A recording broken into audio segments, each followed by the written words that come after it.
Message of hope and warning sa pagyanig. Sabi ng Hebrews 12:25-29, kaya't huwag kayong tumangging makinig sa kanya na nagsasalita.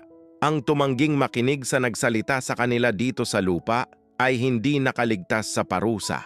Gaano pa kaya tayo kung tayo'y tatangging makinig sa nagsasalita mula sa langit? Dahil sa kanyang tinig, nayanig noon ang lupa, ngunit ipinangako niya ngayon. Minsan ko pang yayanigin, hindi lamang ang lupa, pati na rin ang langit. Ang mga salitang minsan pa ay maliwanag na nagsasabing aalisin ang mga nilikhang nayayanig upang manatili ang mga bagay na dinayayanig. Kapag niyayanig ng Diyos ang mundo, paalala ito na ang lahat ng bagay na panlupa ay pansamantala lang. Ang tunay na mananatili ay ang kaharian ng Diyos. Warning.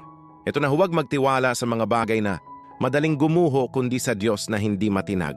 Kaya kapatid, siguraduhin mo na ikaw ay handa sa pagbalik ng mahal na Panginoon before it's too late.